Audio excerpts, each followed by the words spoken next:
नमस्कार, खबरों की खबर में आप सभी का स्वागत है। आपके साथ मैं हूं खुशबू। उत्तर प्रदेश में माफिया, धर्म के ठेकेदार और लव जिहादी हर कोई मुख्यमंत्री योगी आदित्यनाथ के सख्त रवैये से परेशान है। जब ये लोग पीएम नरेंद्र मोदी का विरोध करते करते थक गए तो इन्होंने योगी जी को ही अपना निशाना बना लिया। इसलिए ये लोग मोदी के बाद योगी के पीछे कुकुर मुत्ते की तरह लग गए, क्योंकि इन लोगों को पता है कि जब तक योगी जी प्रदेश की सत्ता पर काबिज रहेंगे तब तक इनके काले मंसूबे नेस्तनाबूद होते रहेंगे। इसी सिलसिले में उत्तर प्रदेश में लव जिहाद पर बने कानून का विरोध करने वाले 104 रिटायर्ड आईएएस ऑफिसर्स पर योगी सरकार के मंत्री ने पलटवार किया है।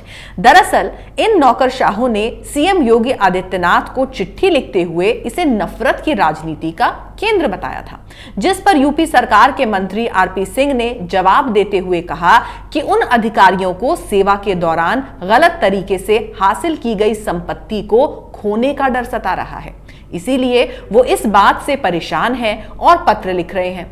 उन्होंने कहा कि यदि योगी जी मुख्यमंत्री बने रहे तो उनकी संपत्तियों की जांच की जाएगी। इसी बात से वो लोग चिंतित हैं।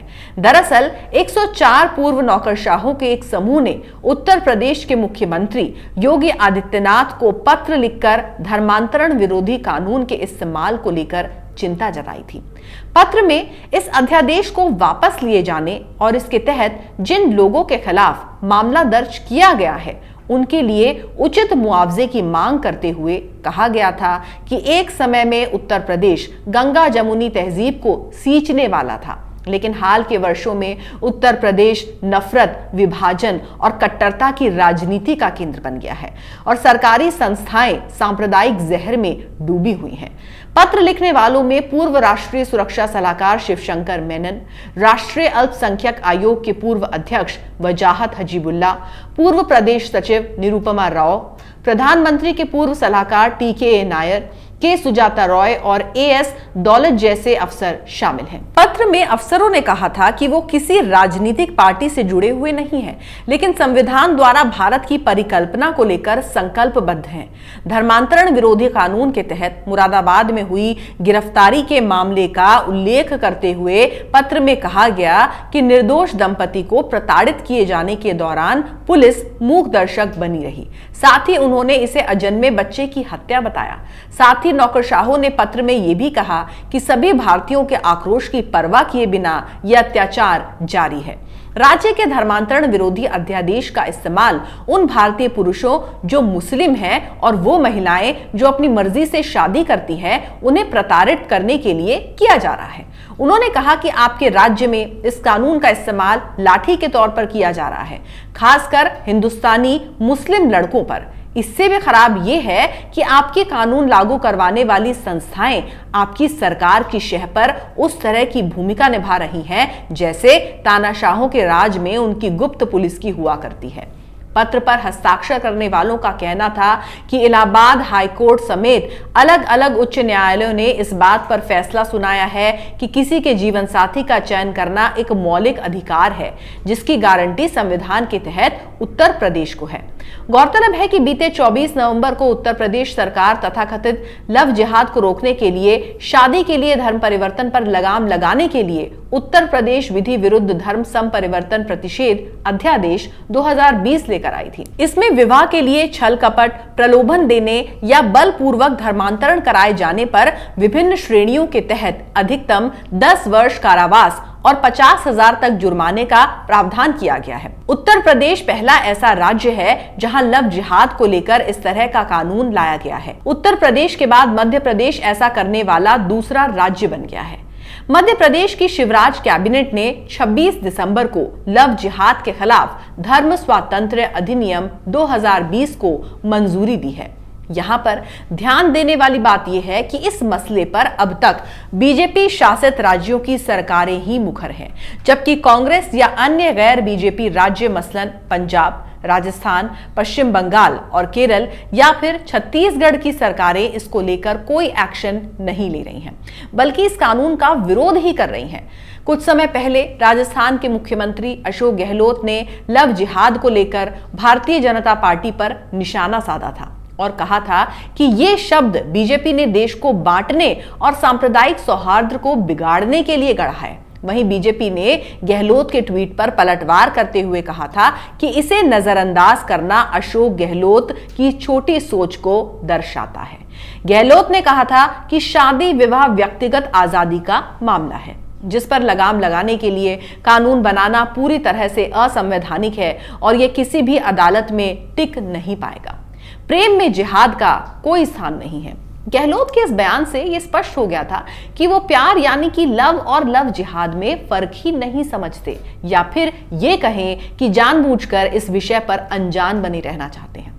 जिस तरीके से राजस्थान में लव जिहाद के मामले लगातार बढ़ रहे हैं और गहलोत उन मामलों में कोई भी एक्शन लेने में नाकाम हो रहे हैं, ऐसे में उन्होंने ये बेहतर समझा कि लव जिहाद को कोई समस्या ही ना माना जाए। ये बहुत ही शर्म की बात है कि लव जिहाद का एजेंडा हमारे देश की बेटियों की ये बहुत ही शर्म की बात है कि लव जिहाद का एजेंडा हमारे देश की बेटियों को पीड़ा पहुंचा रहा है और अशोक गहलोत जैसे नेता इसे नजरअंदाज कर रहे हैं। उन्हें यह पता होना चाहिए कि अपनी पसंद से शादी करने और विवाह के लिए जबरन धर्म परिवर्तन करने में फर्क होता है। अपनी पहचान बताकर शादी करने और छिपाकर शादी करने में भी फर्क होता है। उधर बिहार में जेडीयू के वरिष्ठ नेता केसी त्यागी ने भी लव जिहाद के मसले पर बड़ा बयान दिया था। उन्होंने कहा था कि लव जिहाद को लेकर देश में घृणा का माहौल पैदा करने का प्रयास किया जा रहा है। वहीं उत्तर प्रदेश के पूर्व मुख्यमंत्री अखिलेश यादव ने भी कहा था कि समाजवादी पार्टी इस कानून के पक्ष में नहीं है। खैर, अखिलेश यादव का तो इस कानून का विरोध करना बिल्कुल लाजमी है, क्योंकि उत्तर प्रदेश में पहले समाजवादी पार्टी की सरकार थी और अब योगी के नेतृत्व वाली बीजेपी सरकार है। ऐसे में उनसे यह कानून हजम कैसे होगा? और तो और योगी आदित्यनाथ यूपी की बिगड़ी कानून व्यवस्था पर नकेल कसने में जिस तरीके से कामयाब हुए हैं, उसे तो अखिलेश यादव बर्दाश्त ही नहीं कर पा रहे होंगे। वहीं लव जिहाद कानून को लेकर एआईएमआईएम के मुखिया असदुद्दीन ओवैसी ने भी कहा कि संविधान में कहीं भी लव जिहाद की कोई परिभाषा नहीं है। बीजेपी शासित राज्य लव जिहाद कानूनों के माध्यम से संविधान का मजाक बना रहे हैं। ऐसे में यह समझना मुश्किल है कि इस कानून के आने से संविधान का मजाक आखिर कैसे बन रहा है। यह सवाल यहां पर उठता है कि क्या हमारा संविधान लव के नाम पर जिहाद करने की मंजूरी देता है? क्या प्रेम विवाह करने के लिए वाकई धर्म परिवर्तन करना जरूरी होता है? रिपोर्ट्स के मुताबिक उत्तर प्रदेश में नया कानून आने के बाद से 1 महीने के अंदर राज्य में 14 केस दर्ज किए गए और 51 लोगों को गिरफ्तार किया गया, जिनमें से 49 अभी जेल में हैं। इन 14 मामलों में से 13 में आरोप लगाया गया है कि हिंदू महिला को इस्लाम कबूलने के लिए मजबूर किया गया। इसमें से सिर्फ 2 मामलों में ही संबंधित महिला ने शिकायत दर्ज कराई है। बाकी के 12 मामलों में लड़की के परिजनों ने केस रजिस्टर कराया है। इनमें से एक केस में कथित तौर पर गैर कानूनी ढंग से ईसाई धर्म में परिवर्तन कराने का आरोप है। इसे लेकर आजमगढ़ में 3 लोगों के खिलाफ मामला दर्ज है। 2 मामलों में महिलाओं, जिनकी अन्य से शादी हो चुकी है, ने सामाजिक दबाव के चलते अपना बयान दर्ज कराने से इनकार कर दिया है। इसके अलावा 2 अन्य मामलों में महिलाओं ने बलात्कार का आरोप लगाया है।